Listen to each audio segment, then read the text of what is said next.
रात का समय था। घना अंधेरा चारों ओर पसरा हुआ था और श्मशान घाट के पास खड़े पेड़ों की परछाइयां किसी भूतिया आकृति जैसी लग रही थीं। ठंडी हवा चल रही थी, जिससे माहौल और भी डरावना हो गया था।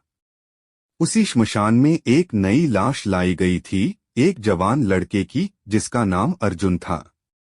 अर्जुन की मौत अचानक हुई थी। लोग कहते थे कि वह बिल्कुल स्वस्थ था, लेकिन एक रात अचानक उसकी सांसें रुक गईं।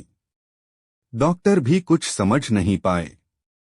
गांव में तरह तरह की बातें फैल गईं, कोई इसे बद्दुआ कहता, तो कोई किसी रहस्यमय शक्ति का असर। श्मशान में कुछ लोग अर्जुन की अंतिम क्रिया के लिए आए थे। उसके परिवार वाले रो रो कर बेहाल थे।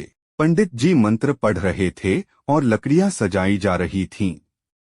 सब कुछ सामान्य लग रहा था, लेकिन किसी को नहीं पता था कि कुछ ही देर में कुछ असामान्य होने वाला है। जब चिता को अग्नि देने की तैयारी हो रही थी, तभी अचानक एक तेज हवा का झोंका आया। पेड़ों की टहनियां जोर जोर से हिलने लगीं। पास में बैठे कुत्ते भौंकने लगे और कुछ पक्षी डरकर उड़ गए। लोगों के चेहरे पर डर साफ दिखाई देने लगा। तभी अचानक अर्जुन की लाश के हाथ की उंगलियां हल्की सी हिलीं। एक आदमी ने यह देखा और डर के मारे चिल्ला उठा, अरे! ये हिला। सब लोग चौंक गए।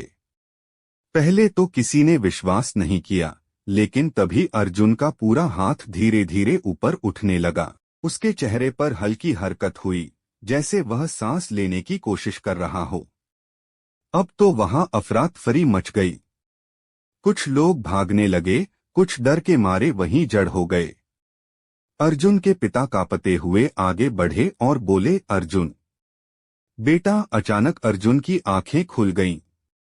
लेकिन उसकी आंखें सामान्य नहीं थीं। उनमें एक अजीब सी चमक थी, जैसे किसी और की आत्मा उसमें बस गई हो। उसने धीरे धीरे उठने की कोशिश की। उसकी हर हरकत डरावनी थी, जैसे कोई अदृश्य ताकत उसे चला रही हो। पंडित जी ने तुरंत मंत्रोच्चार तेज कर दिया। उन्होंने कहा, ये कोई सामान्य घटना नहीं है। इसमें किसी परछाई का साया है। अर्जुन अब पूरी तरह बैठ चुका था। उसने चारों तरफ देखा, लेकिन उसकी नजरें किसी को पहचान नहीं रही थीं। वह एक अजीब सी आवाज में बोला, मुझे यहाँ क्यों लाया गया है? उसकी आवाज सुनकर सबके रोंगटे खड़े हो गए। वह अर्जुन की आवाज नहीं थी, वह भारी और गूंजती हुई थी। एक बुजुर्ग आदमी, जो गांव में तांत्रिक विद्या जानता था, आगे आया। उसने ध्यान से अर्जुन को देखा और कहा, यह अर्जुन नहीं है। इसमें किसी और की आत्मा प्रवेश कर चुकी है। अर्जुन अचानक खड़ा हो गया। उसकी चाल डगमगाती थी, लेकिन उसमें एक अजीब सी ताकत थी। वह धीरे धीरे श्मशान के बाहर की ओर बढ़ने लगा। लोगों ने उसे रोकने की कोशिश की, लेकिन वह किसी की बात नहीं सुन रहा था।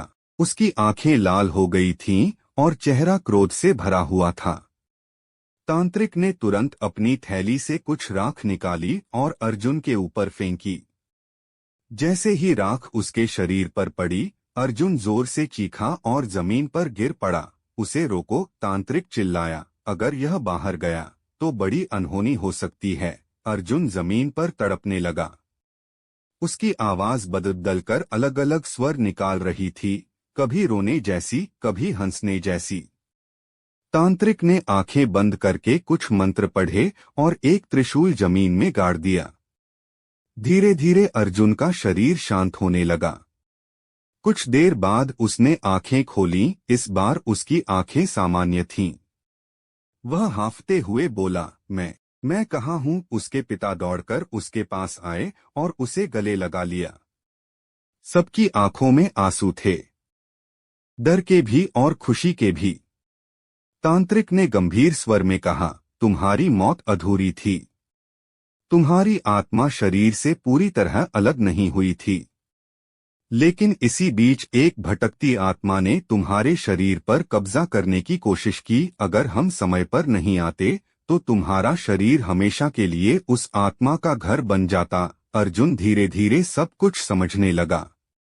उसने चारों तरफ देखा, श्मशान, लोग, जलती हुई लकड़ियां, और उसे एहसास हुआ कि वह सच में मौत के बहुत करीब पहुंच चुका था। उस रात के बाद अर्जुन पूरी तरह बदल गया। वह पहले जैसा निडर और लापरवाह नहीं रहा। उसने जीवन की अहमियत को समझा और हर पल को संजीदगी से जीने लगा। लेकिन गांव के लोग आज भी उस रात को नहीं भूल पाए। वे कहते हैं कि कभी कभी रात के सन्नाटे में श्मशान घाट के पास से गुजरते हुए एक अजीब सी आवाज सुनाई देती है, जैसे कोई अब भी उस शरीर को पाने की कोशिश कर रहा हो।